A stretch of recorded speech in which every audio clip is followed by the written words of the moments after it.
Meet my coaching student, Joey. A year ago, he was a burnt out college student working long hours at Target just to make some extra money. Now he's a successful Amazon seller making over $20,000 a month in profit with online and retail arbitrage. And this is his entire story. Let's get right into it. What's up? We got the man Joey here today. Welcome to the channel, bro. What's up? Thanks for having me. Dude, 100%, man. It's been cool seeing your growth the past 8 months or so because you joined the program in early May or late April, right? I think late April, I believe. Cool, right? And you were, completely brand new seller, right? Talk about what you've been able to do since then. Yeah, so I started out in April. So I started really in March, and I really hadn't had a first sale till April. And then towards the end of April is when I wanted to get into Miles's program because I've always been doing side hustles and stuff. So if I was going to start Amazon, I was like, all right, I need to take it serious because I wasn't really liking going to school. So I was just looking for something to do, besides going there. Yeah. And so you just turned 20, right? Yep. Yeah. It's crazy the way, I guess age deflation with making money online. Cause you said Abe was really the one where you're like, all right, if he can do it, I can do it, Yeah. Yeah. Cause I was looking at it. I'm like, okay, when I was in high school, I was just flipping shoes. But if I'd have had a business model that was much more scalable when I was in school, then I would have cut my success from being at 20, making what I make now, to probably 18. And that's the cool thing with selling on Amazon is dude, I was talking about this yesterday, but a lot of people come from a different area of business, like eBay flipping or garage selling or flipping houses, for example, or flipping shoes the way you and I did, right? And you kind of take those skills and translate them to a bigger vehicle, right? Because, selling on Amazon's, multiple $100 billion industry, right? So it just provides an opportunity to, go further and everything, right? So you're coming off your best month ever. What was December like? So December was sweet, man. So I think I did right over 80,000 in sales and then 20K in profit, which that kind of margin, I wouldn't say is super typical at 25%. Completely agree. Yeah, completely agree. Yeah. But it all depends on what you're finding. So I was lucky enough to find a couple really good ASINs that I was able to sell in conjunction with stuff that I was already sending in months prior. So then it all just came together and I was able to restock those same ones that I was flipping FBM. And then it really took off. Yeah, that's an important thing to understand if you're a newer seller too, is you really, as you get into business, you see the 80-20 rule really play out, and that 80% of your results come from 20% of your inputs, 80% of your profit comes from 20% of your ASINs, along those lines, right? Same thing with suppliers, for example, too, for online arbitrage, your favorite websites as well too. And you're still in college these days, right?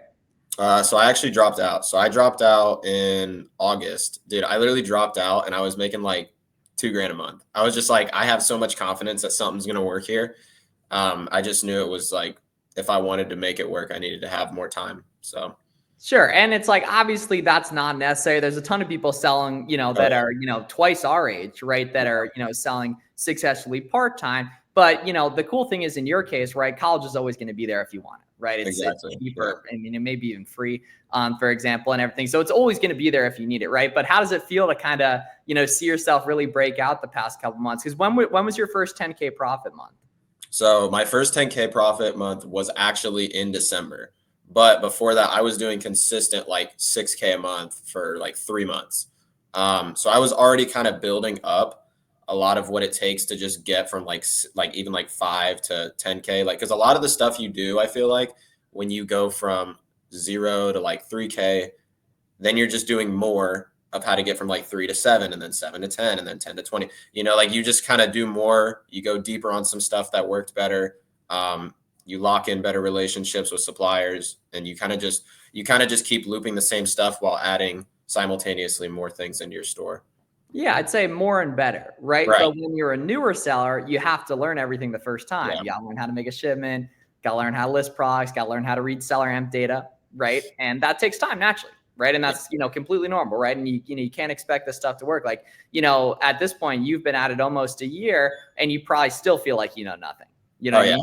Facts. I still got I'll be active on Twitter all the time. If I got a question, I'm throwing it up on Twitter, letting other people kind of give me some ideas because there's still a ton I don't know even. So yeah, 100%. Because for example, your storefront probably still has under 100 reviews. You know what I mean? Yeah. Right. Well, exactly. Right. And, the cool thing is there's, when you do storefront stalking, right, all the time, you're going to see sellers that have 500 reviews, right? So you run the numbers. Okay, that person's got 10x the reviews. They must have made 10x the money. And maybe their average sale price is higher than you, where it could be even higher, right? Potentially with less sales, or, it's harder to get reviews, so on and so forth. As well. So what was the moment that things really clicked for you selling on Amazon? Because you've been at it, 8-9 months, right? But when were you like, okay, holy crap, like this actually works, Yeah. So I would say that came probably, it was a mix of things. Cause like that kind of happened, when you get your first sale, you get like a little buzz. You're like, okay, this is working out. And then you start to buy more of certain things. You get confident. So it kind of comes in waves, I would say. And you kind of go through seasons as to when you start to believe in what you're doing more and more. I would say I really just believed in it when I dropped out because I knew that I had to make it work or else I was going to go back to school. So right when I started making like 6K a month, I saw that like, okay, this is how we keep it maintained. This is how we keep it consistent. And then obviously December was really eye-opening as well.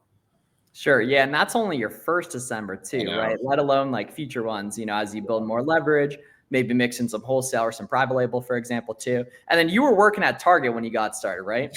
Yeah. So I was working at Target and I was hitting like all the loops I could off of that with that 10% team member discount. So makes sense right there. Yeah. So it's pretty crazy, what you can do across the year when you really go hard at this stuff or anything, right? And really take it seriously. That's the key though, is it takes, significantly more effort than you think normally. And that, a year ago, you had played around with some shoe reselling, predominantly used shoes, right?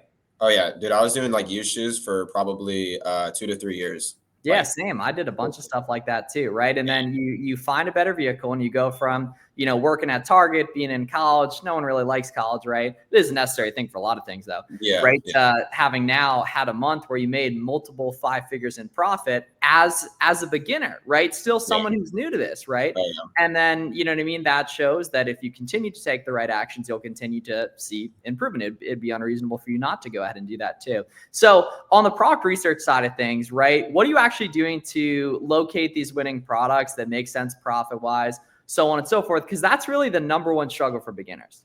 Yeah. So I would say, so it just depends, right? When you start out, the best thing you can do is find what actually sells on Amazon. So like I came from a shoe background and me and Miles, when we got connected, he was like, hey, start looking at certain shoes, start looking at stuff you're already familiar with. And then you get more into like the random stuff that sells on Amazon. So like you got to think as a new person who's hopping into this, everything sells on Amazon. You just aren't going to be able to find like your best product by looking up like a brand that you know of on the front page of Amazon. So I would say in the beginning, definitely storefront stalking, looking at other people's stores, seeing what actually moves. And then I'm even training my assistant this right now. Like once you start looking at what moves, you start to develop an eye for certain products that come from certain places. And then once you start developing that and you start testing things and you go really wide in the beginning, then you have a large pool to play around with. You get a lot of data on your side. And then as you just continue to go wide, you get to develop more products that are probably going to maybe become replenishable, or you get to learn certain coupon sales during times of the year. So I would say just go wide in the beginning, reverse source, and that's probably going to be your best way. Yeah, that's the best thing. So if anyone's unfamiliar, right, reverse sourcing and storefront stocking are the same thing, right? It's where you start out and find what other people are selling, right? You look inside their storefront and it's like, okay, this seller's got 24 things from this brand, 75% of them, the sales rank's pretty good. They have to be making money. They wouldn't do all this work if they weren't making money on it. Therefore, they can make money on it.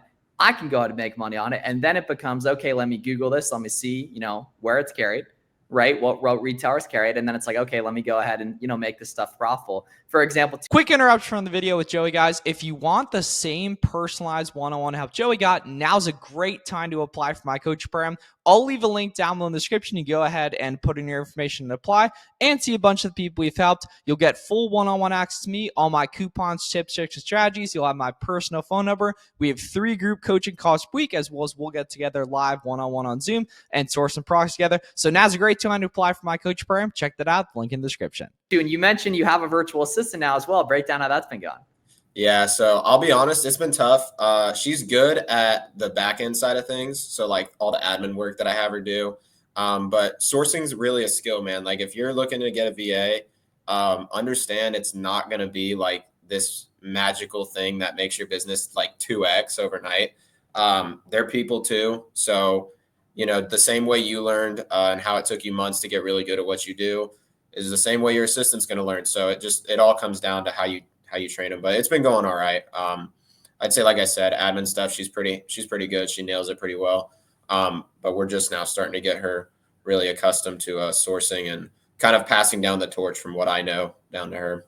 Yeah, transferring that knowledge, right, and kind of just figuring it's like, okay, if I have to spend $4 an hour to have a great person in the Philippines help me out, it makes sense for me to invest some time into training them and making sure they're good. Because it took me a while to get product sourcing. I know it took you a while to get good at product sourcing too. Of course, it's going to take someone else a little while too, as well, and everything too. And what made you want formal help specifically? Because obviously there's a bunch of good stuff out there on YouTube, and I'll be the first one to say, you don't necessarily need formal help, but it can be a really good tool. So what was kind of your mindset behind wanting to join the coaching program?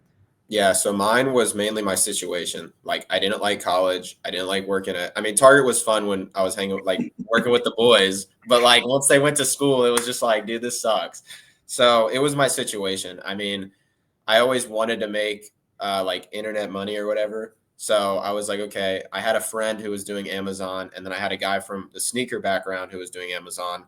And I've never been one to be skeptical of like, okay, does certain things work? Because to me, it's like too many things work nowadays for it to be a scam. So I'm like, okay, this works. I'm just going to take the shortcut, try and get as much information from paying somebody who looks like the most reputable person. So it was just my situation, I would say, that made me really want to join and take it serious. Yep, that makes sense. And now, being a full-time seller, you don't have to go to school anymore. You don't have to work at Target anymore. Break down what your day-to-day actually looks like, because there's probably a lot of, younger kids watching this that might aspire to be like that, but want to see kind of behind the hood on like, what does an average day look like? How do you manage your time? So on and so forth. Yeah. So I'll be honest, like I'm always working, and maybe it's just because I like it, but it's not something that like, okay, I made 5 figures and now I just get to take the foot off the gas. Because I'm still in the period of like scaling. So I'll wake up. I'm really not an early person. Like, I'm not going to lie. I'll wake up at like 11. But I'll probably like hit some weights, go to the gym. And then right around 1 is when I start working. So I'll do like work sessions to where start of my day, I'll check on, what the VA did, prep center stuff. So just making sure everything is getting accounted for there. So a lot of admin stuff the first hour of the day. And then the next 2 to 3 hours I'll spend sourcing. So I'll look through my emails, see if any of my suppliers have sent me any changes to sales cycles they're doing. And then if not, then I'm going out looking for more brands, looking for more products, take a break, kind of eat whatever I got to do. And then I'll hop back on for another, maybe like 3 hours-ish, work again, another break, and then maybe like a couple hours with the VA just to end out the night. So I'm still putting up like 8-9 hour days.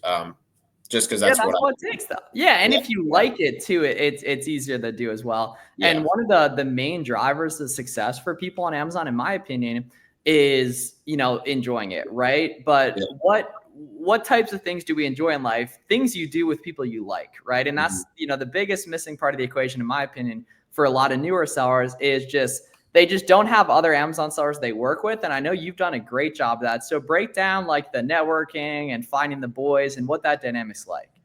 Yeah. So I'll be honest, I don't source with really anyone. Like it's pretty much been all me. But in the beginning, it was very, very helpful to get connected with people in your same situation, even if you don't know them on like a personal level or anything. Yeah, no, you're almost guaranteed no one you're gonna know does this. Yeah. Right. So like the best thing you can do, literally make a Twitter account. Cause I know Instagram, like people got their personal Instagrams. They don't want to, be throwing stuff out there before they're successful and whatnot. So I get it. Make a Twitter though. Twitter's way more low key and you get way more niche down with their algorithm. So once you start posting content about what you're doing, people will gravitate and they'll start relating to it. And then you'll just grow a following. Like I was able to grow over 1,000 followers in like 7-8 months. And that's 1,000 followers of people who are in the same position as me, some better, some under, some the same. And I'm talking to people every day. So like, even if it's not some of the guys that I found from when I joined Miles's program and we started together, I still got a couple of them around, but I'm still talking to a bunch of people who are either ahead of me or some people that want advice, and all that all that just talking and networking really helps you solve problems a lot faster than if you were doing it all by yourself and not knowing anyone. And how much money does that cost? $0, bro. It's free. That's the crazy thing. That's the crazy thing, right? But it's just because so few people exist in these airwaves and even give themselves a chance to get the leverage and get the opportunity that it just ends up being a great thing. So you've done a phenomenal job of that. Like, you're always posting stuff. I see updates from you. You know what I mean? When stuff goes wrong, you're asking people. Oh yeah. It's cool, right? Not ashamed, bro. Yeah, and it's cost no money too, which is excellent as well, right? So that's awesome, right? And then if you could go back to when you were a newer seller, what would you tell yourself that would help you succeed a lot quicker?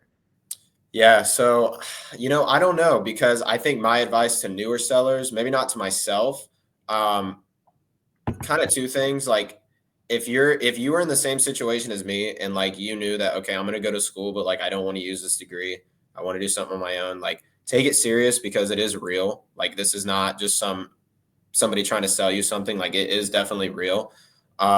So if you're a beginner, like, put yourself out there, go very wide, test a lot of products. Do not expect to make even like $5,000 a month in like your first 6 months. Like, it may happen, it may not. It just depends how serious you are.